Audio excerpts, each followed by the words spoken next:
Well, hello, everyone. We're so excited to have so many guests on. Welcome to a conversation with Dr. Eddie Moore Jr., creator of the 21-Day Equity Challenge. We are so excited to host my good friend, Dr. Eddie Moore. Am I allowed to say that, Dr. Moore? You are. Yes, thank you. To host Dr. Moore tonight and have a wonderful conversation with our esteemed panelists. To give a little context, for the past 2 months, 3 of the graduate schools at Brandeis, Heller, the International Business School, and the Graduate School of Arts and Sciences have all been engaged in a cross-school endeavor to participate in the 21-Day Racial Equity Challenge, which has meant for 21 days, respective cohorts in our institutions have been reading and listening and watching and reflecting and engaging in conversations around social justice and racial justice and what it means in our present moment that we're in and what it means within the larger context of the racial movement that we are in. So we were absolutely thrilled that at the culmination of the 21-Day Racial Equity Challenge that we got to host a conversation with the founder of the Equity Challenge. So the format of tonight is that we are going to start out with a conversation between Dr. Moore and our 3 esteemed panelists. That is going to go for about half hour, 40 minutes. I'm then going to be fielding questions from the audience. So just to orient you all, at the bottom of your screen, you've got the chat function. The chat function is meant to be an open discussion during this conversation, so feel free to include commentary, engage with each other. Then there's the Q&A button, which if you type your question in there will go to me and we will field it to our panelists at the end of the discussion. And then we'll finish up with some closing remarks. By way of introduction, I'm Dr. Kate Slater. I'm the Assistant Dean of Student Affairs at the Graduate School of Arts and Sciences. I have been here for only 3 months, so I am thrilled that I get to be a part of such an amazing event this soon on in my tenure at Brandeis. I'd like to start by introducing our 3 panelists. So to start, I'd like to introduce Pierce Holmes. Pierce is an MPP candidate at the Heller School for Social Policy and Management, concentrating in poverty alleviation. He was born and raised in Springfield, Massachusetts, which has greatly shaped his perspective due to its character and diverse population. A summa cum laude graduate of Stonehill College, he was a communications and philosophy double major and a Schur scholar, which meant he spent a summer researching the rhetoric of civil rights era monuments and locations. He also worked as a special education teacher at Chestnut Middle School in Springfield before coming to Heller. He currently serves as the co-chair of the MPP Student Association and as a graduate assistant to the Equity, Inclusion, and Diversity Office at Heller. Pierce is focused on pathways to racial equity and justice above all else, aiming to help Black people thrive in all aspects of life through policy and community strength. Thank you, Pierce. Our next panelist, I'd like to introduce Tere. Tere Rodriguez is an Associate Director of Admissions at Brandeis International Business School, where she spent the majority of her 25-year career in higher education championing recruitment initiatives of both international and underrepresented students. Tere is an instrumental leader and was instrumental in the formation of the Diversity, Equity, and Inclusion Committee at the business school, working collaboratively to address systemic racism at Brandeis while creating the school's action plan.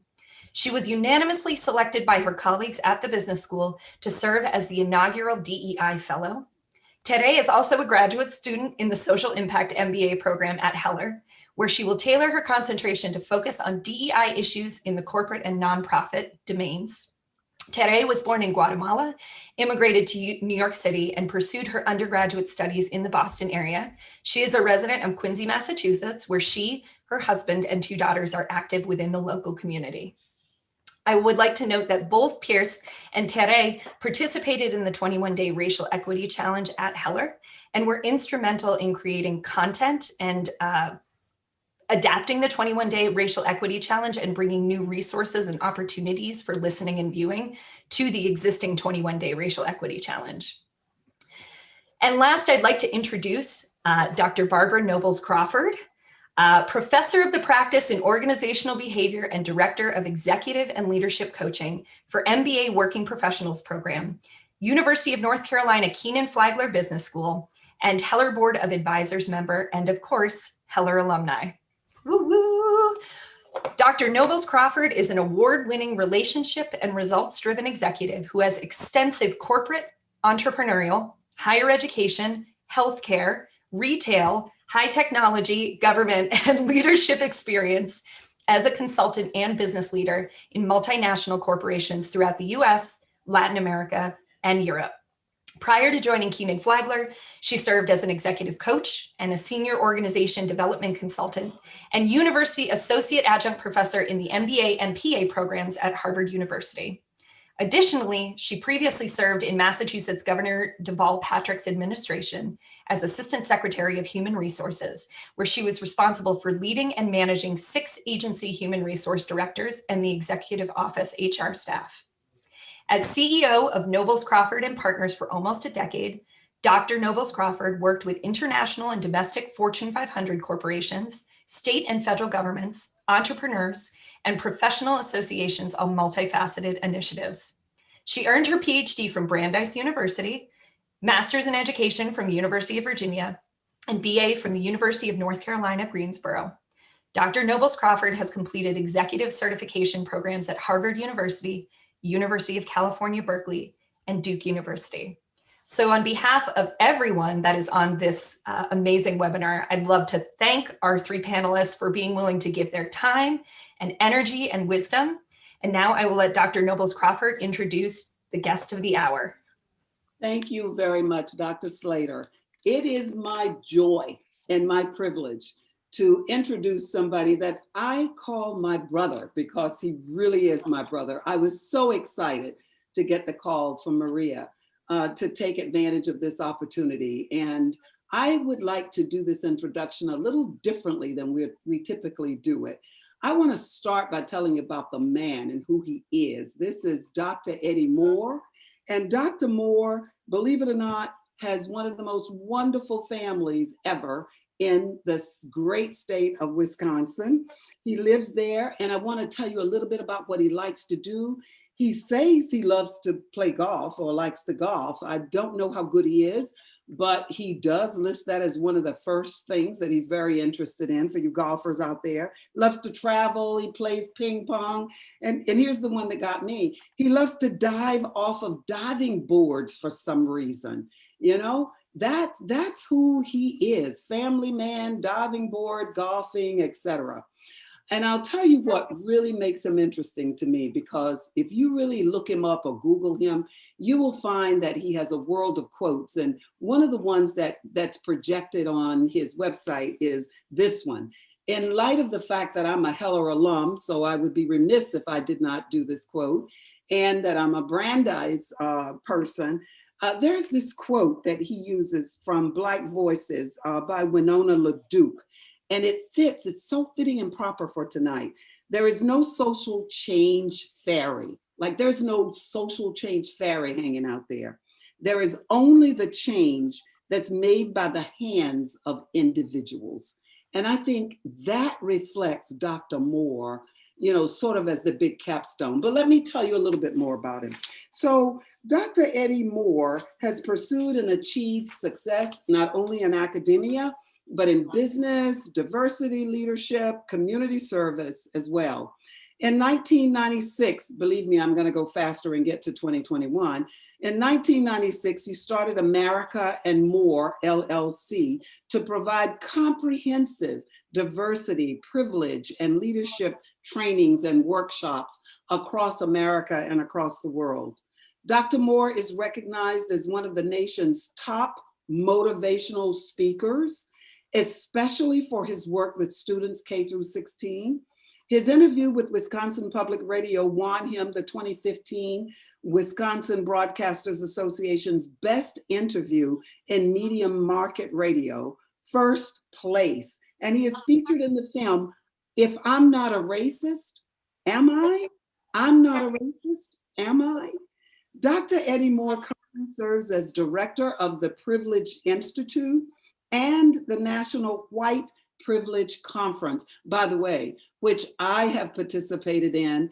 And he's the only person I know who can pick up a phone and get Robin DiAngelo, Peggy McIntosh from Wellesley right down the road, and all of the noted people in this area.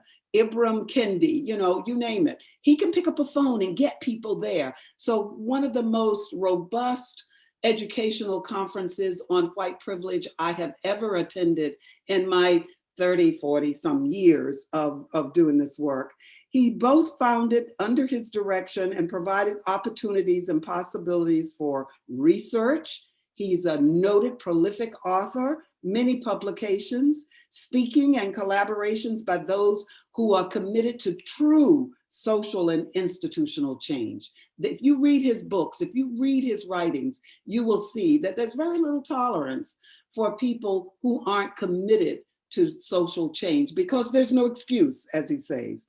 He received his PhD in educational policy and leadership studies at the University of Iowa.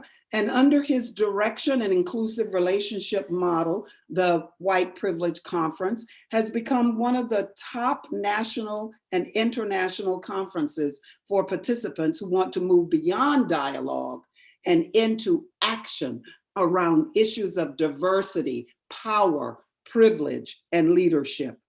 In 2014, Dr. Moore founded the Privilege Institute, which engages people in research, education, action, etc. The leadership style that's essential to Dr. Moore's mission is truly, truly grounded in building relationships, his commitment to lifelong learning, and his academic excellence and the garnering of skills for living in a diverse society. He firmly believes that we must work together as a team, as opposed to in a system that's based on power. Relationships are born, he says, when people are personally involved in the outcomes and understand that everyone around them is also personally invested.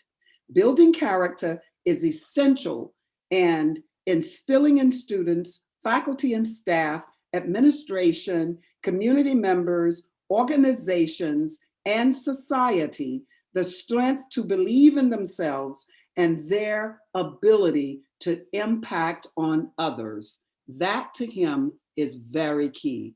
I will close my introduction of Dr. Moore, not because there aren't 30 more pages that I could read, but because I know that we're limited in time, with a quote from one of my favorite writers, Mr. James Baldwin, who said this: "Not everything that can be faced can be changed, but nothing can be changed until we face it."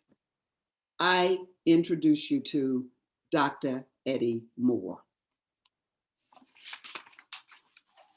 Yeah, thank you, Doc. I appreciate you, all you. Dr. Kate, always a pleasure. Dr. Barbara, always a pleasure. Dr. Holmes, soon to be, and Dr. Teray, it's a pleasure to be on the committee with all of you. I just want to quickly say how much I appreciate Brandeis doing what the plan was designed to do. And that's essentially picking it up, revising it, evolving it, making it appropriate to whatever and wherever you are, and hopefully getting some positive results. And so I'm excited to be here to talk a little bit about the plan and how it came about and what my thoughts are and my hopes are as we look ahead. But I do want to thank Sister Booth, Sister Madison, and all the folks here on the screen that have played a role in making this happen, and to all of you who participated. I really want to hear more about, is the plan working? That's where we are now. Is this thing having any impact on your life? And what does that look like? Because if we're going to be really creating the kind of society we want to live in and we want our kids and grandkids to live in, it's going to take some work. And the challenges are different. And so this is really an attempt to build skills that are appropriate for the kind of challenges we face today. And so thank you. And with that, I'll pass it back and ready to have some conversation. Excellent. So Dr. Moore, that's a great place to start this conversation today. And I will just kick it off with a question. Why did you create the 21-day racial equity habit building challenge? What caused that to happen with you? Why did you build it? Yeah, well, I mean, brother, Dr. Pierce will know this, working with middle school kids. One thing that I always tell young people, never let anyone blow out your flame, especially if it comes to you while you're sleeping.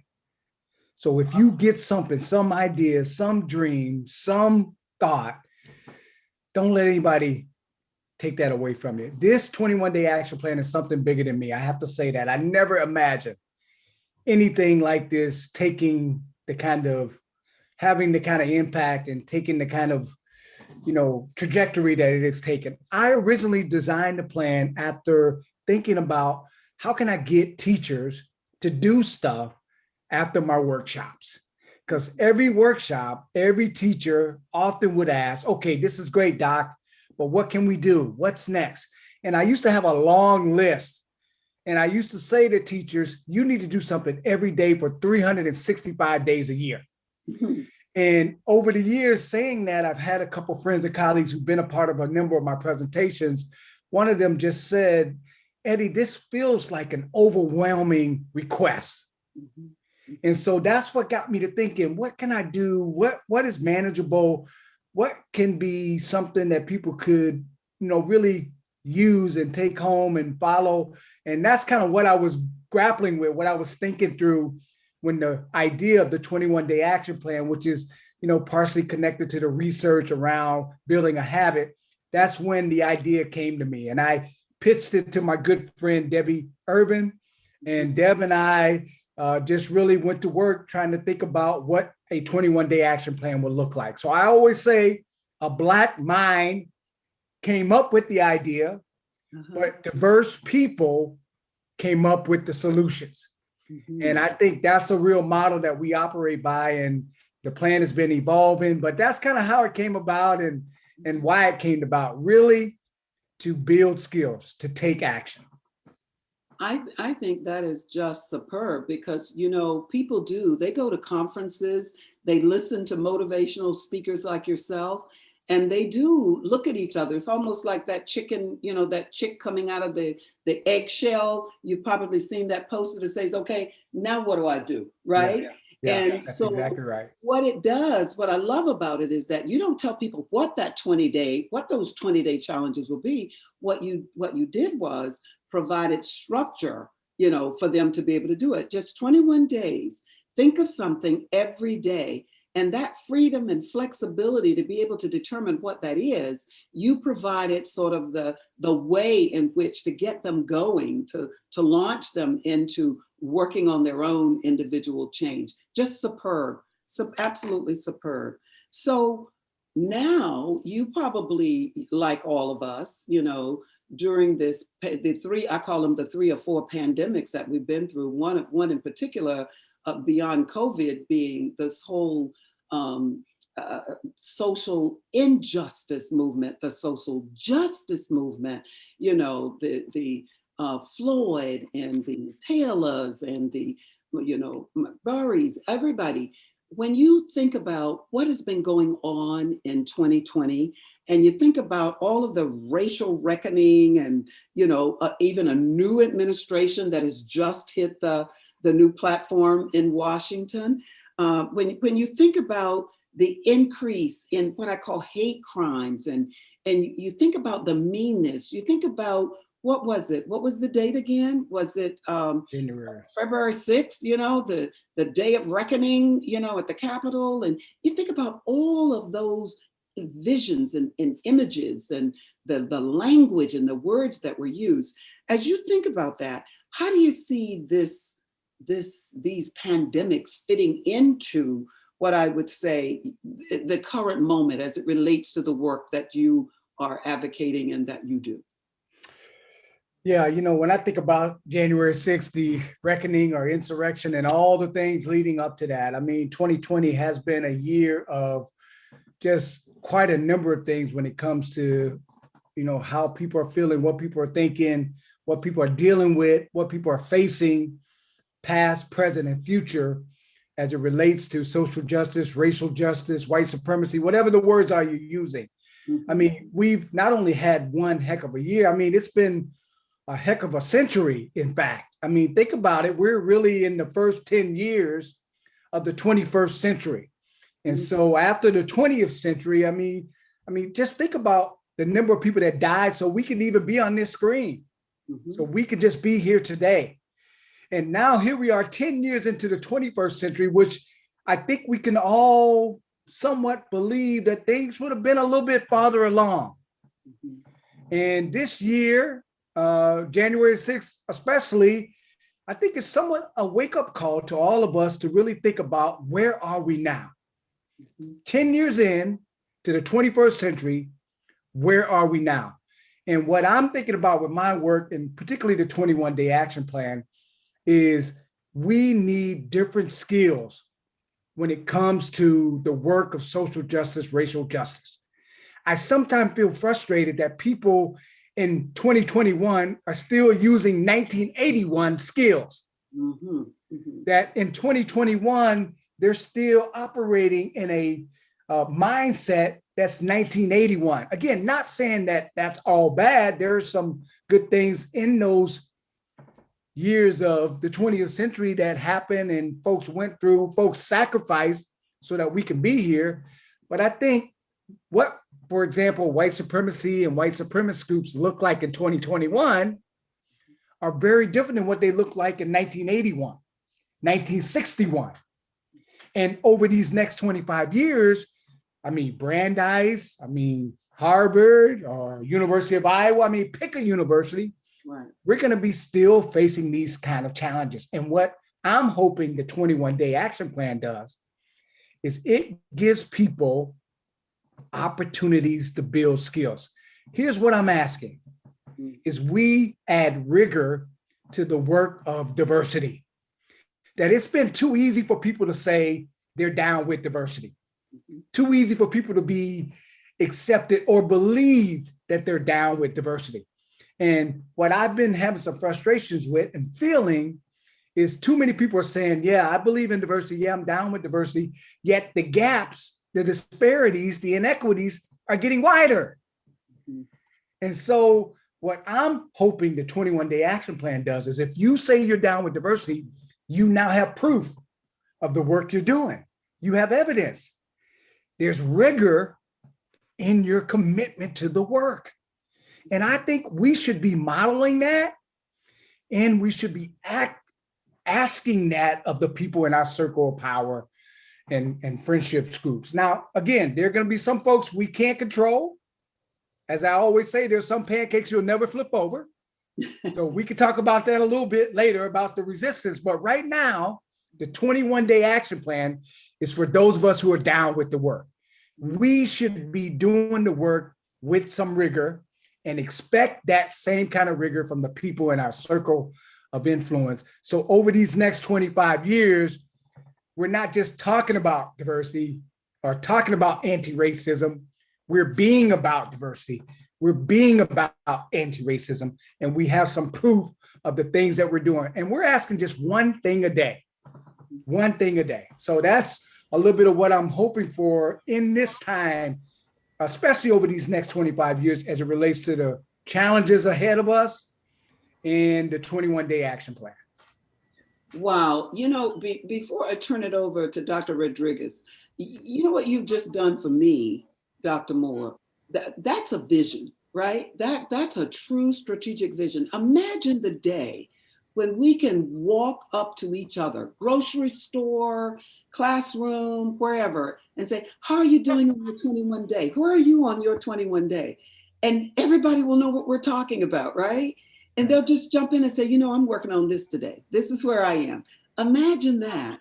My hope is tied into your vision that we will get to a place where we will be able to have that as the icebreaker or as the conversation as we run into people we don't even know. How are you doing on your 21 days? Since we will all begin and end our 21 day at many different intervals, right?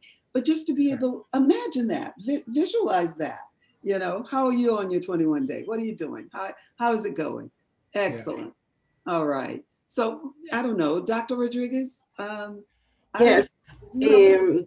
Obviously, I'm first of all, I'm very humbly honored to be part of this great panel, and who will have said that, after participating in the 21-day challenge, not only once, but twice, one as a student, at the Heller School, but then also, in my community at the International Business School. And also to have the honor now to share this space, the Zoom space here with Dr. Moore. It's such a pleasure to be here today. One thing I have to say that I enjoyed about the challenge is that, or to see that the exercise, it really can be multi-generational, cross-generational, cross-racial, cross-industries. It really can be adapted, and it was done. For us, when I participated in the challenge at the Heller School, definitely it was adapted to the group that participated in it, but more aligned the ways of Dr. Moore's own challenge. At the business school, my colleagues did an amazing job in curating the list of adapting the work, to what corporate America needs to also hear and adapt to some of the exercises. And really what it is just leaning over, learning, learning about it. I'm like shocked. As a person of color, I have to admit, I was shocked to realize how much I didn't know about the struggles of Black America. I think that definitely it was empowering to have that space, to be part of it. And obviously, I share, my experiences, my reflections, not only with the space provider for the challenge, but also with my family, with my friends and coworkers, because it was something that, like when you have this close relationship with the people around you, you want to share the good and the wealth of what you're learning. So it's been kind of a nonstop, to share everything that I have experienced and that I have learned. And with that, obviously you do hit into, and this is obviously the question I have for Dr. Moore. How should we engage or interact with people who are still resistant to racial equity? Yeah. Dr. Rodriguez, I appreciate you sharing that story. And I love the part about intergenerational, because that's one thing that I've been trying to do, as I remember used to being a DJ that could tap all my audience. I got to work a little harder nowadays, but Dr. Holmes has helped me out with his phenomenal playlist, which I hope we'll hear something about. But that music piece, but not only the music, but also the multimedia interface. I mean, it's just not a book. It's just not an article. There are a variety of ways that people like to learn, and they can plug into the plan. And our hopes were that as a parent, you could do it with your kids. As a colleague, you can do it with your friends' kids. I mean, as friends of families, those families can do it together. So it's nice to hear you say intergenerational when talking about the 21-day action plan. Now, this piece about resistance is really important. Listen, skills, we have got to have skills to deal with resistance. And the resistance is evolving. And sometimes the resistance and the way it shows up, we got to be skillful in how we deal with that. Now, let me say it in two ways. One, you got to take care of yourself.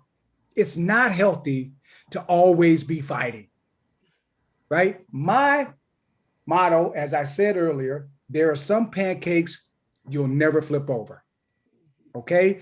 And no matter what you tell them, what stats you show them, what facts you show them, they're not moving. You can't spend all your brilliance, all your energy on the most resistance.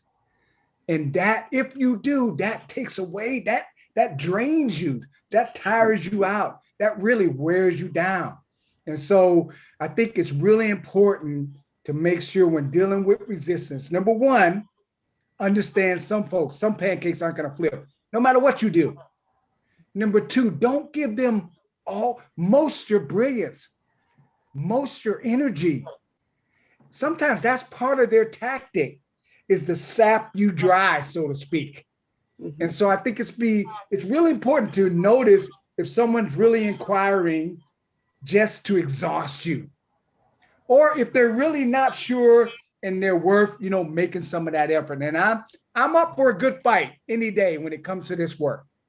But I'm not going to give most resistant people most my energy, and I'm going to make sure I take care of myself along the way, because the work needs you over time, as opposed to convincing one person just one time, especially if they're not even willing to move. So thank you for bringing that up as well. Thank you so much. I appreciate your answer. Hi, Dr. Moore.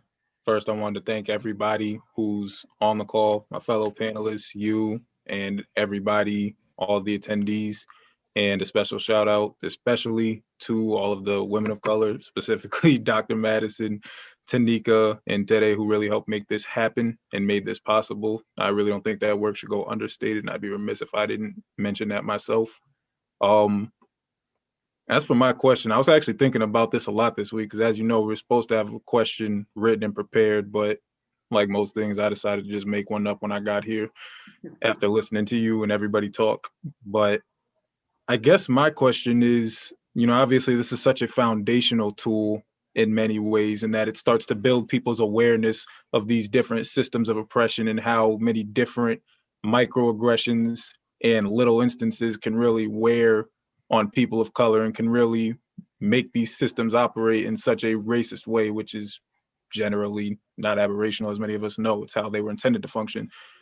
And so I guess my question for you is, in terms of privilege and the distribution of power and really getting more power into other people's hands, where do you think the 21-day challenge fits into that process of sort of redistribution?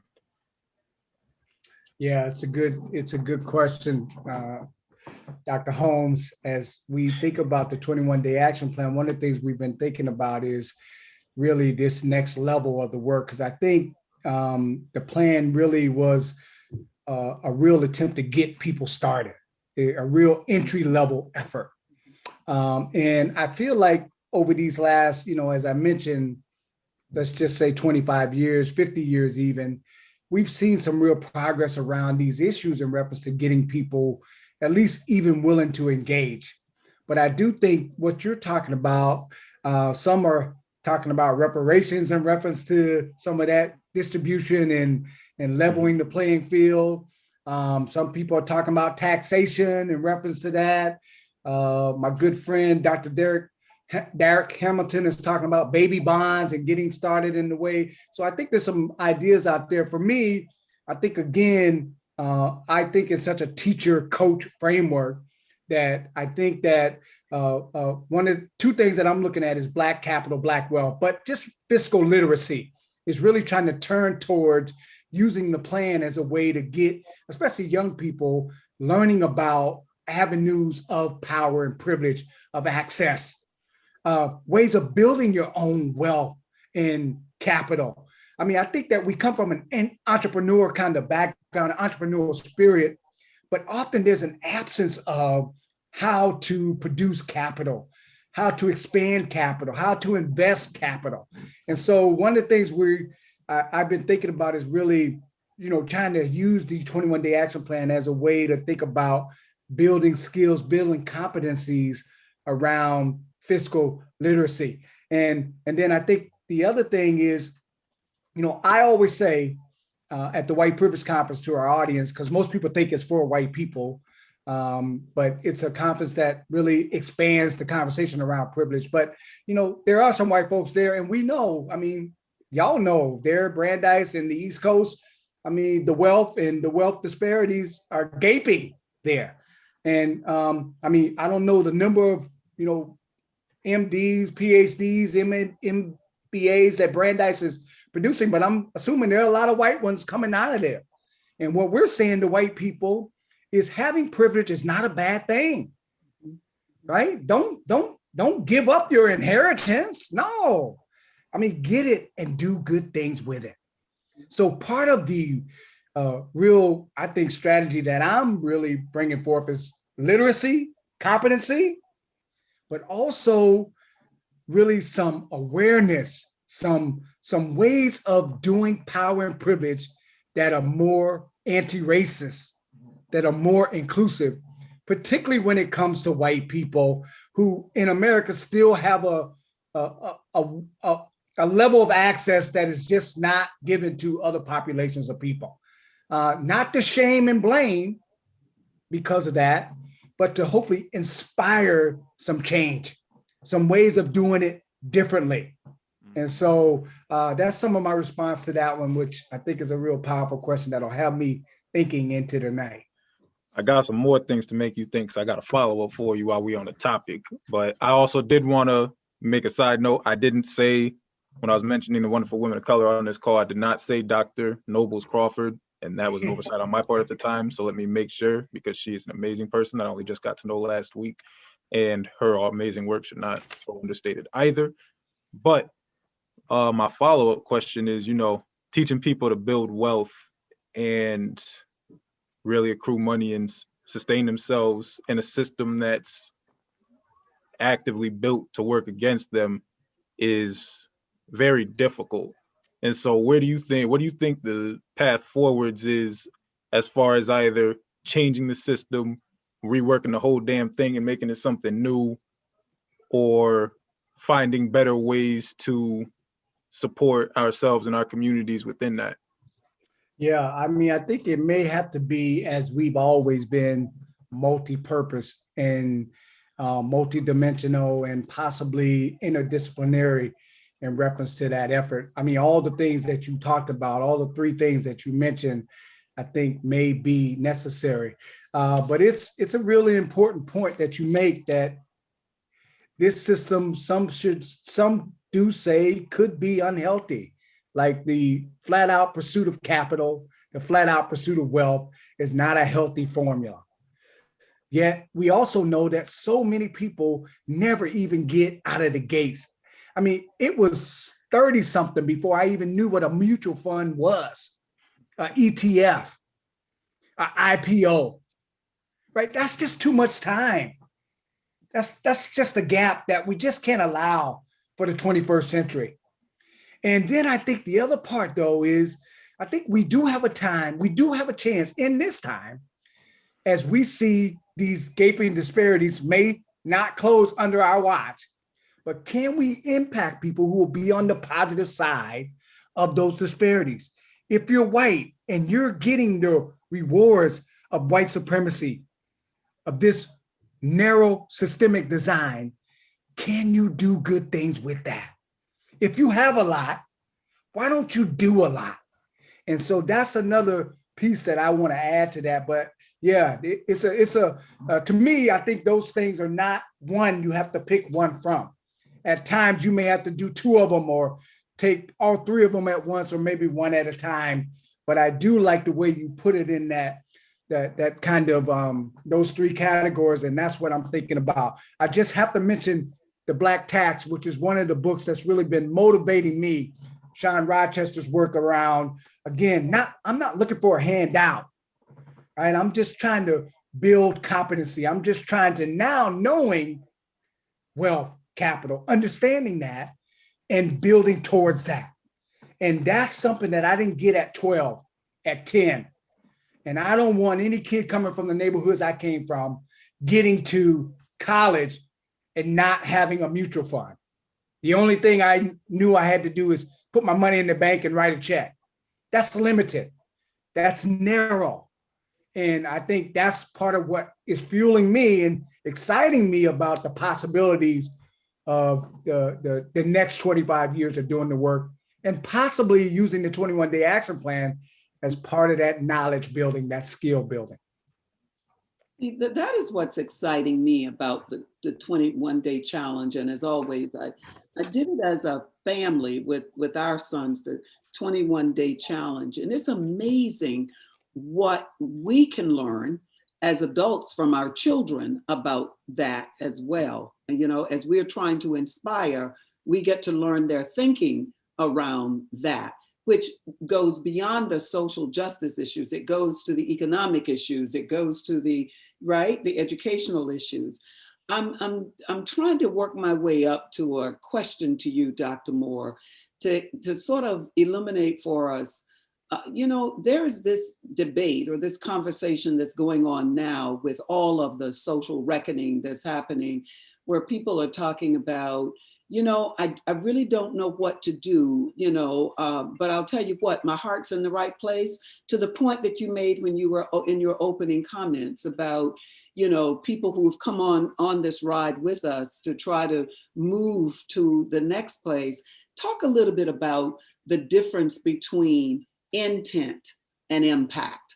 Because when we start talking about diversity, we start talking about inclusion and belonging and, you know, reparations, name it, whatever, you know, the wage gap, you know, all of the social impact kinds of initiatives that are out there.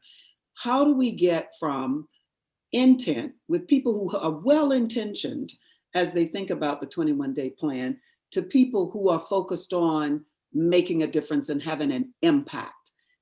Are you comfortable to talk a little bit about that? Yeah, I mean, in a nutshell, what I think about Sister Barbara in response to that is really tangible, substantive examples. I mean, what I'm asking for people, what concerns me with intent versus impact, intent is just lip service.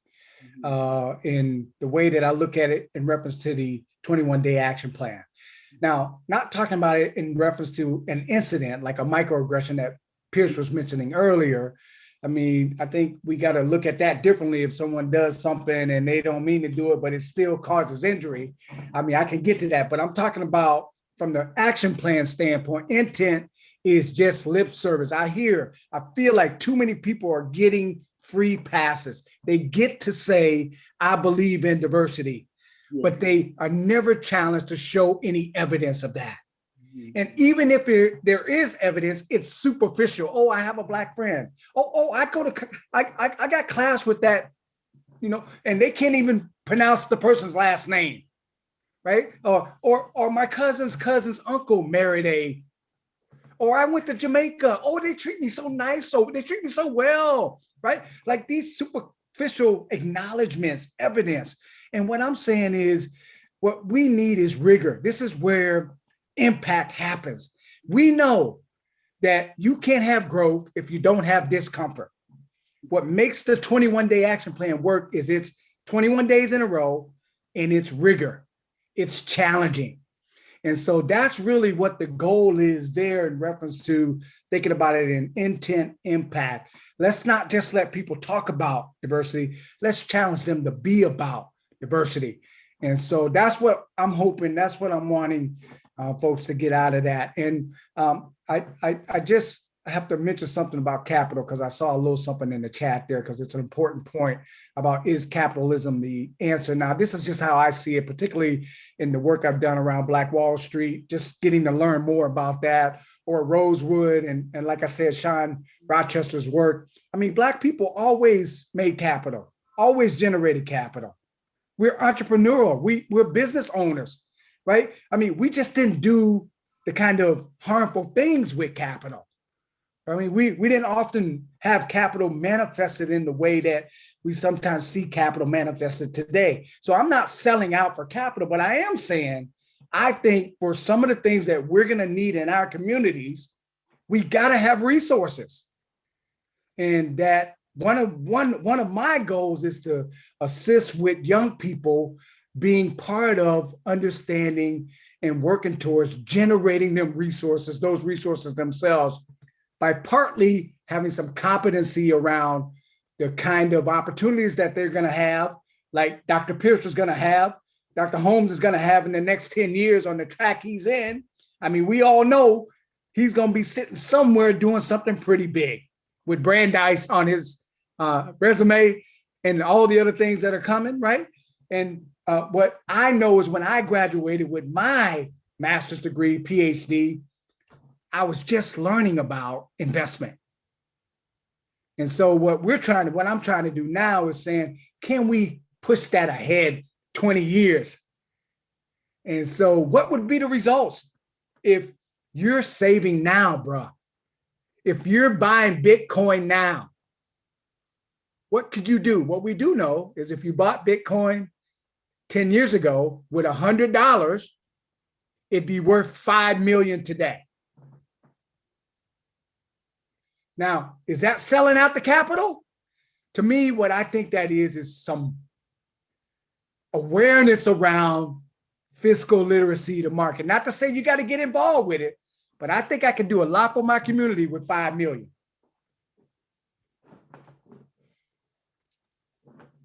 All right. Does anyone mind if I jump in on that thought? Come on, Doc. No, I think there's a lot of merit to what Alyssa had asked initially, and I also think there's a lot of merit to the reply that you just had right now, Dr. Moore, and I always appreciate the love you give to whatever credentials I do or don't have at this point in time. But, you know, I find like it's a bit of a damned if you do, damned if you don't kind of situation for Black people in particular, people of color in particular, because on one hand, I know me personally, especially given some privileges I've had in my life, I find myself not wanting to actively participate in some systems of capitalism and wealth building and trying to find ways to make a system that supports people more consistently, more steadily, and without the expectation of this generation of productivity. And at the same time, you know, I know so many people that have come up in so many different situations, friends, acquaintances, family, what have you, that it's hard, like, you know, I can't then look at them and be judgmental of them when they want to go and invest, or they just like, they're looking for the quick money, or they're looking for, you know, the hard, you know, whether they got to get money the hard way, however they got to get it. You know, I can't cast judgment upon that, because the reality is we exist in a system in which you do have to produce to some extent to live and to survive, especially coming from places where some of us did. And I just find it very, I was having this conversation, something separate the other day, but I find it very conflicting sometimes. You know, it's easy to say, I don't want to participate in certain things and that I'd like to see these changes. And ultimately, that's the type of mentality I'd like to carry into any work I do moving forwards. But in general, for the people, I think it's hard to tell people to turn away money and turn away these opportunities to build wealth, because so many of us never had it, even if these systems do ultimately serve to oppress, especially when they get examples of us at the top so they can keep saying, look, they did it, why can't you? Yeah. But it's just a multifaceted issue. So I guess I'm just spewing thoughts at this point. Yeah, I appreciate that. I look forward to us continuing this conversation. I feel like, and I hope, just the beginning of this friendship, this collaboration. And so I definitely want to continue to have these conversations with you, think through these, think out loud, be challenged. But I think it's an important, particularly as we look at, again, in my mind, the way I'm looking is the next 25 years. I feel like 25 years is a measurable amount of numbers, a measurable amount of years to be thinking about. And so, yeah, thank you for your response back. And I'll look forward to some more conversations about that. Yeah. Yeah. Dr. Moore, I'm encouraged that there are some people who chose to join us tonight who in the chat appears to say, you know, tell me more about the 21-day challenge. You know, in other words, let's don't assume that people are familiar with the 21-day challenge. And I see someone or one or two people saying, can you break it down for us and tell us what really is the 21-day challenge? Yeah, that's great. Let's first just think about social justice, racism, sexism, homophobia. I mean, just all the forms of oppression and challenges that folks are dealing with across our society, and really the knowledge needed to continue to grapple, to continue to push back, to continue to challenge those kinds of situations. The 21-day action plan is really a tool that was created to do that. It was created using the research that points to if you do something once a day, 21 days in a row, it becomes a habit. Okay, so what I was thinking is, well, what if we did this with social justice? What if we did this with diversity? Seems like we do this with everything else, right? Emotions and magic and I mean, finances. I mean, there are lots of 21-day action plans out there if you look around, but there wasn't really anything around diversity, equity, justice. And so that was the goal, to put 21 things together that you could do once a day, 21 days in a row. And the goal was day 22, you wake up, it's automatic. And we put some diverse things in there. So some people like reading articles. Some people may listen to a song. Some people may watch a video or a YouTube clip. So we tried to put diverse ways in which people enjoy learning as part of that as well. Let me say this in closing. The research is actually not true.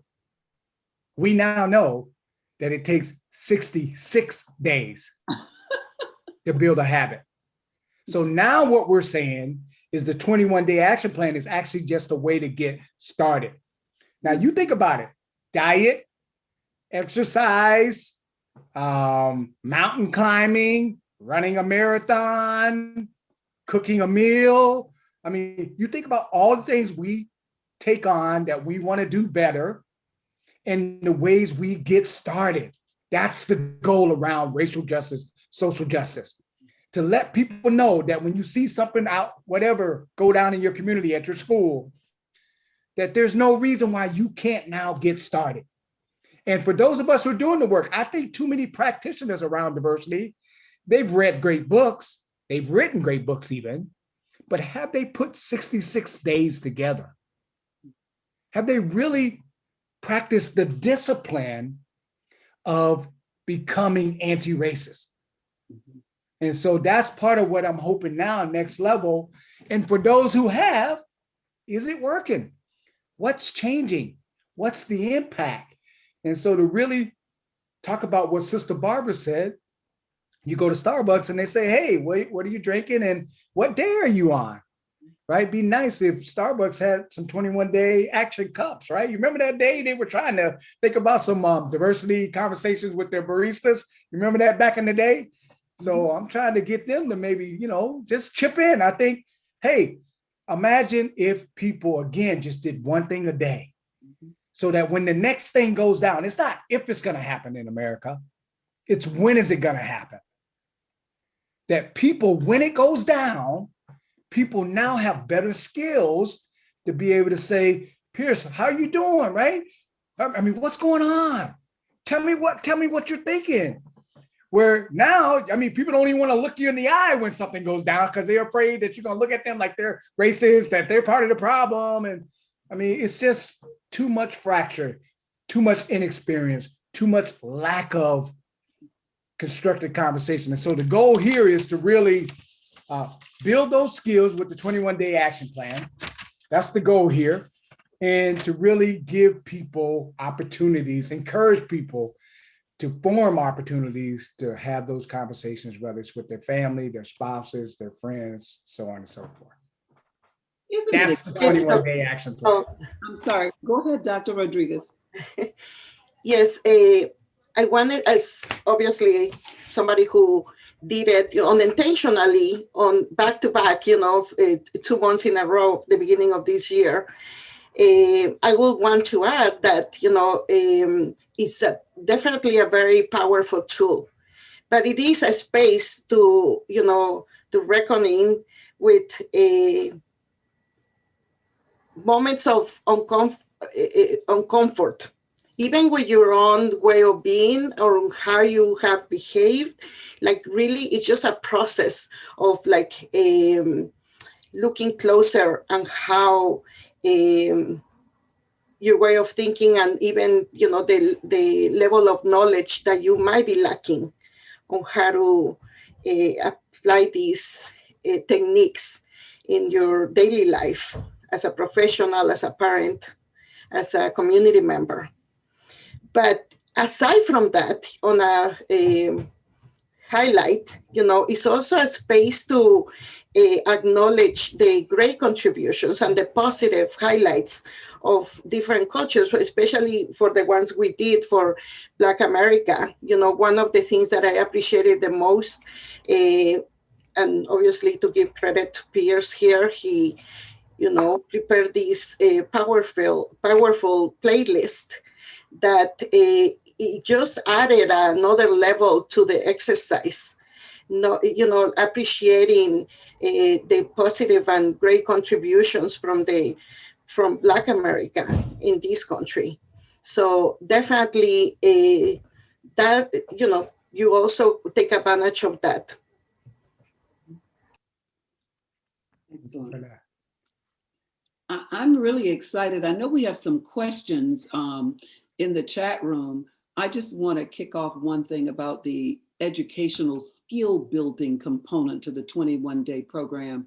Dr. Moore, I'm really pleased to hear you talk about that, because the skill building component, it doesn't necessarily have to be an individual effort, does it? I mean, I think your 20-day plan will encompass people asking for help or asking for others to help them build or to develop those skills.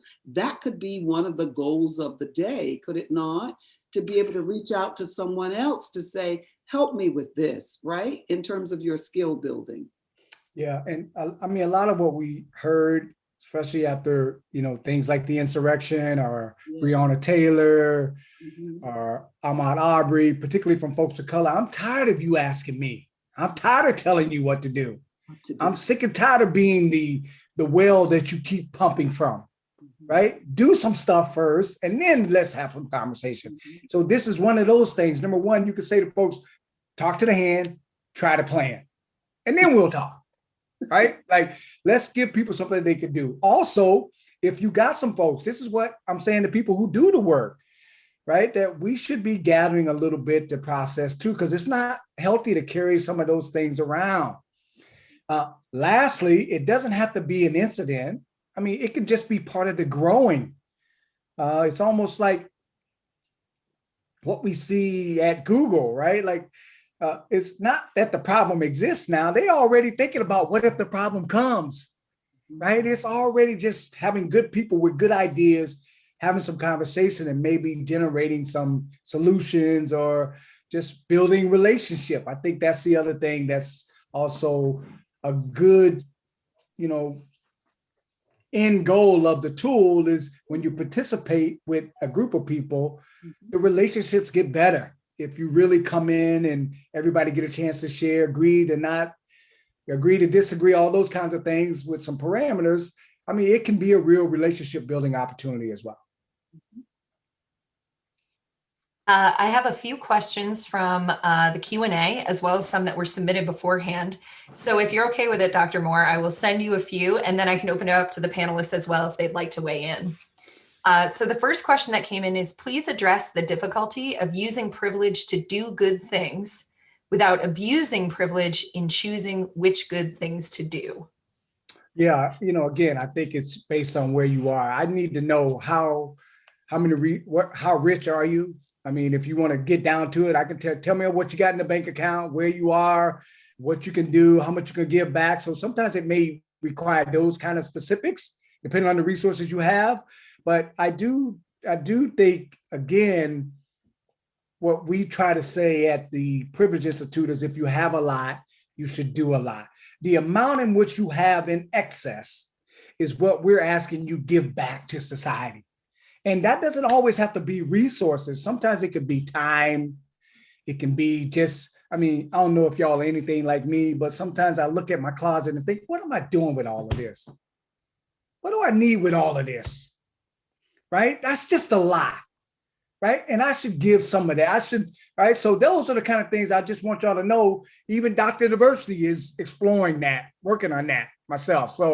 So that's some of what I'm thinking about. And again, I don't know if the question asker is talking about actual resources, revenue, money, or, things, intellect, volunteer time, things like that. But that's really, kind of my initial response to that. Any of the other panelists want to weigh in? Oh, Barbara, you're muted. We need your wisdom. I thought that was well said. I have nothing to add to that. Well, I'll go on to the second question if that's okay. Pierce, Tere, you okay with that? So one of the things that you just talked about, Dr. Moore, is kind of the rigor of the racial equity challenge. This question says, I'd love to hear the panelists' thought about the particular rigor that we should be bringing to higher education institutions. From your experiences in higher ed, what are the key areas we should prioritize in this work?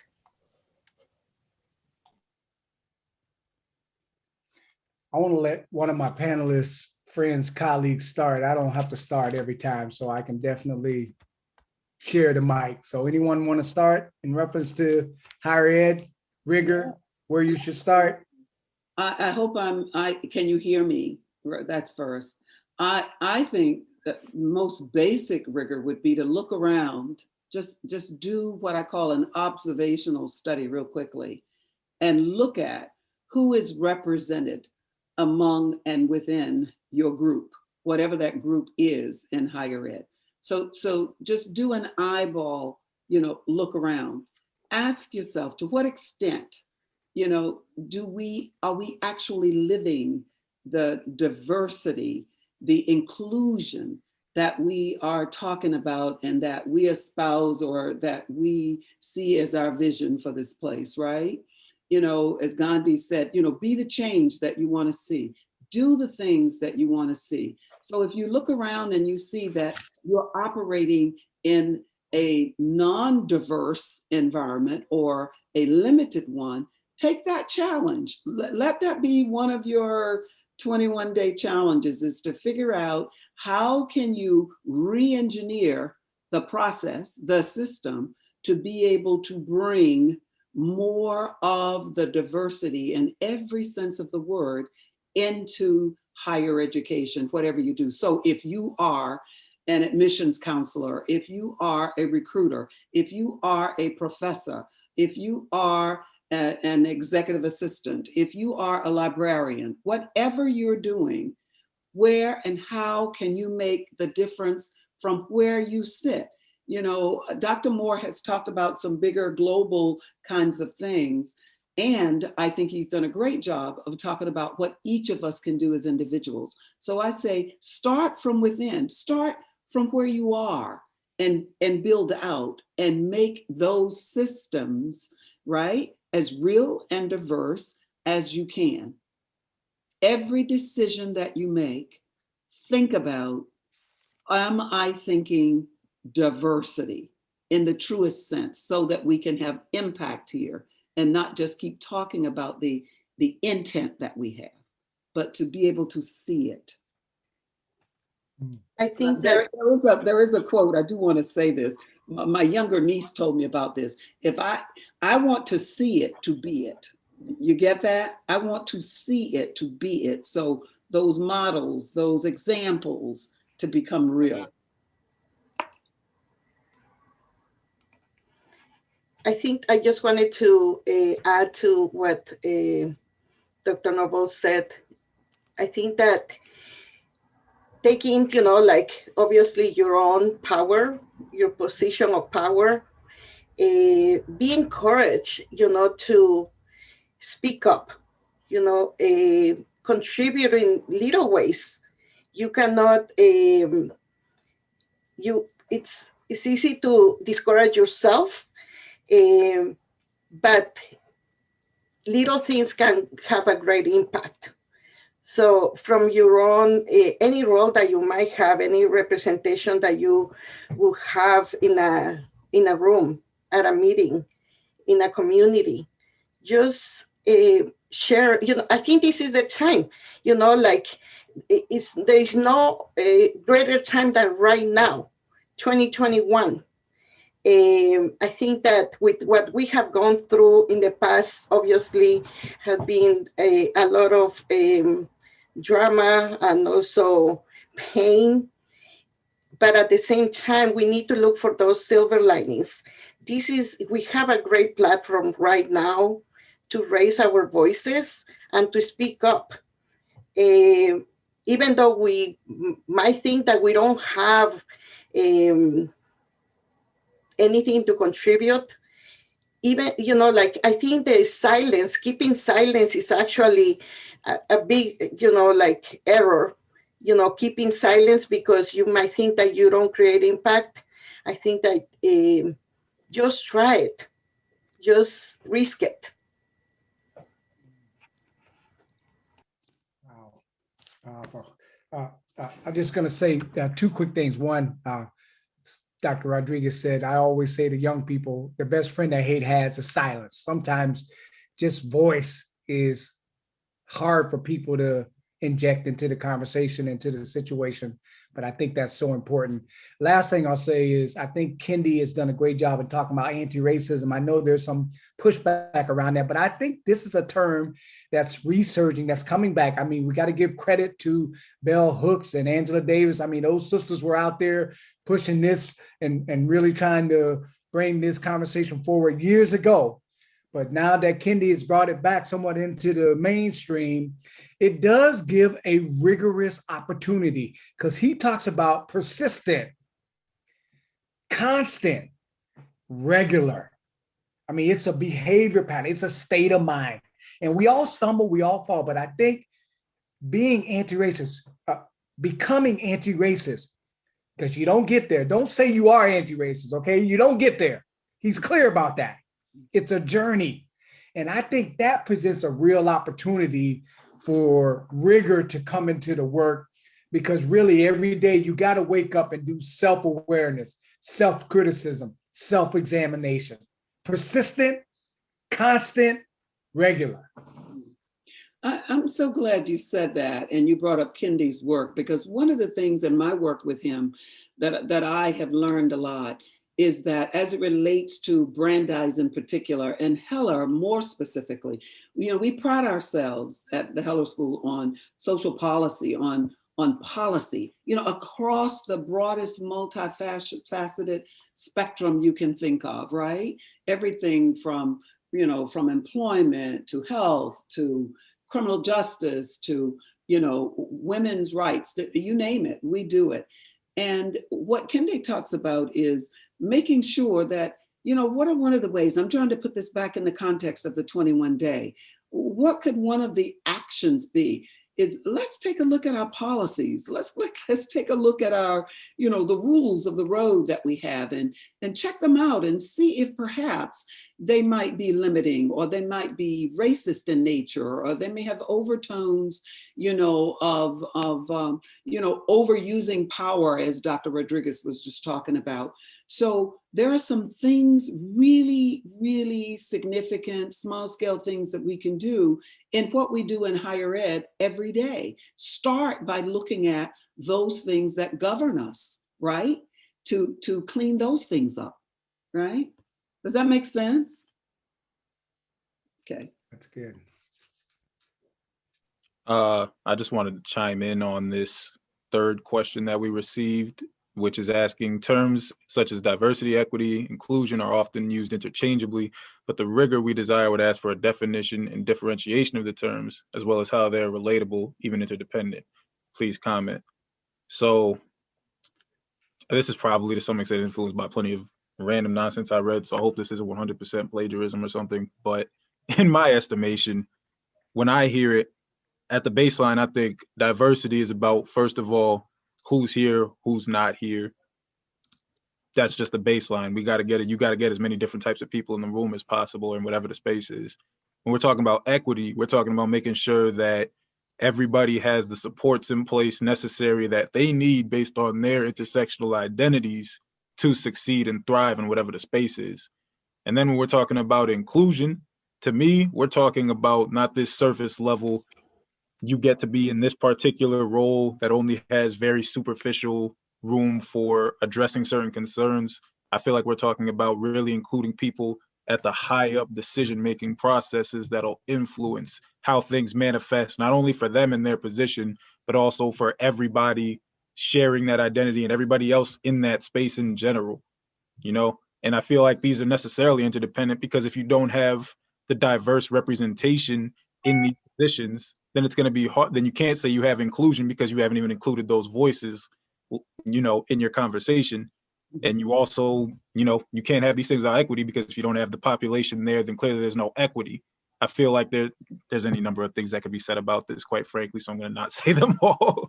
Well, let me say something on this, and then I promise you, I'm done for the night. Dr. Slater, I'm done, because here is something that for 18 years now, among all of my friends, no matter, and I have people tell me my house is always like the United Nations, and I'm proud of that. My children have always said, and have friends that are like the United Nations. And so we always get that same question, Pierce, that you so eloquently just made those distinctions. I want to give a practical, a little more practical definition there. And I'm going to steal from Vernier Myers, right, from her work on diversity. And she gives this distinction. She says, because you'll never forget this, she says, diversity is all about whether or not you're invited to the party, getting invited to the party. Inclusion is once you're at the party, are you asked to dance? Being asked to dance, right? At this party. Equity. So what is equity? Equity is being able to say to the DJ, for those of you in my age bracket, today, the whatever's on the MP3 or whatever you call that thing, being able to determine what the playlist is going to be. That's equity. Everybody being able to do that. So it's, are you invited to the party? You can look at that in the context of corporate America that will say, we want as many diverse people as we can bring in. We have a diversity initiative. We've got to do something about it. You get all of the diverse people in, and then where are they? Do they get lost in the shuffle? Are they at the table where decisions are being made? Are they truly included at the party? Are they asked to dance or not, right? Or are they just standing on the wall, waiting for that opportunity, or trying to jump in, but nobody wanting to dance with them? We want you here, but you're really not included yet. So you can look at that in the context of many, many different things. I just thought I'd add that to. No, that's so good. That's so good. If you haven't seen that Vernier Myers YouTube description and definition, it's just worth the watch, because she really does a great job.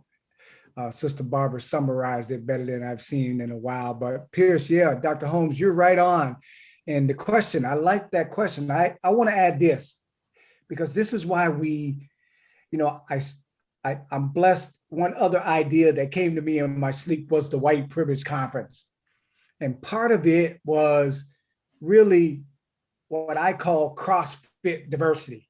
Because once we can determine those different levels of competencies and the difficulty in those competencies, we still got to deal with the structure in which they're playing out.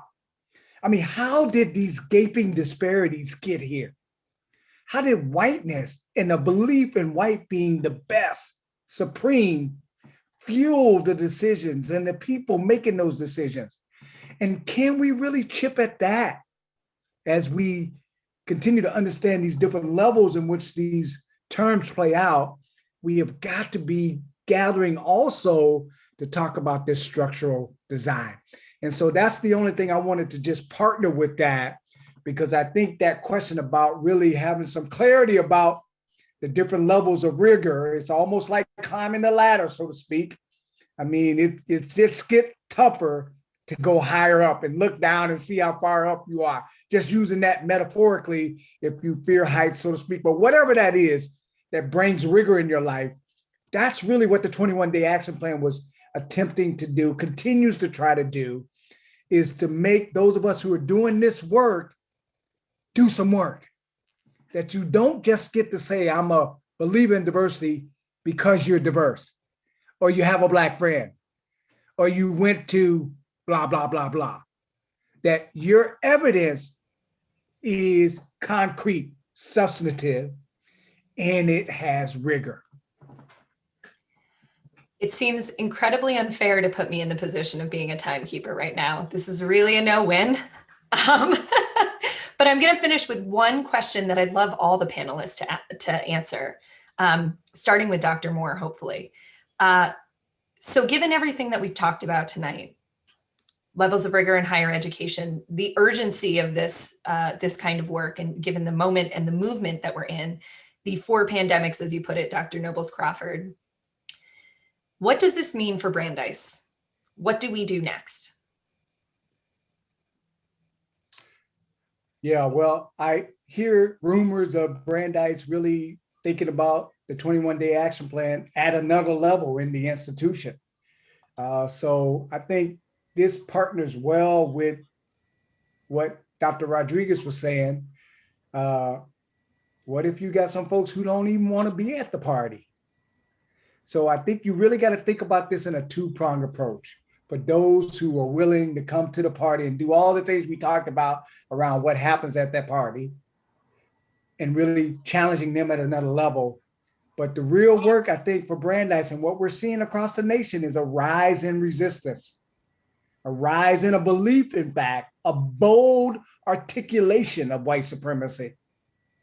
And so I think that that's really where the challenges lie ahead of us.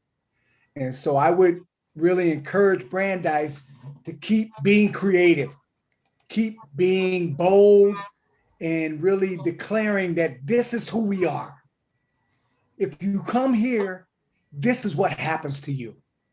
And if you don't want this, there are some other options out there.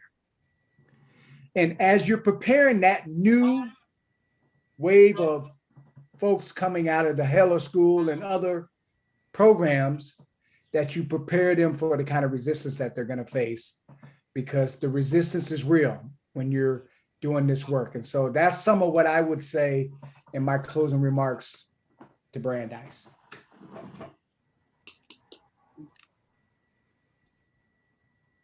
Dr. Nobles-Crawford, would you like to take it from here? Oh, yes. I was looking at Dr. Rodriguez because she looks like she's just dying to go. But I think that, from my experience in, getting out and representing Brandeis when I go as a admissions recruiter, like definitely the people in my colleagues in my department, we are the face, to the institution. We already kind of have, like that reputation of having the motto of social justice.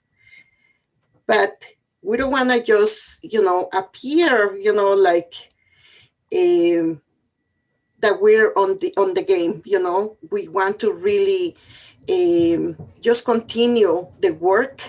I think what else of a more recent poet, that has just been with us, and I wanted to just say the words of Amanda Gorman to say there is a light.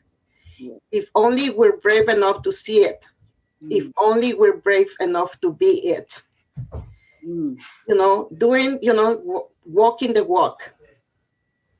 Yes. I would, that's so profound, Dr. Rodriguez. Thank you for reminding us about Amanda's work. I also want to piggyback after you and give the last word to our Dr. Pierce.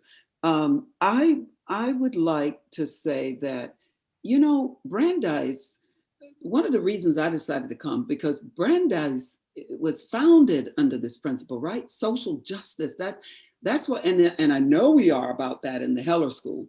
And I would love to see us reinvigorate the social justice piece by doing something very real yet visionary, which is, let's pretend that Brandeis is Starbucks, going back to how I started today, how we all started today, and that Brandeis actually adopts, and I know President Libowitz is probably nervous about right now if he's on this Zoom.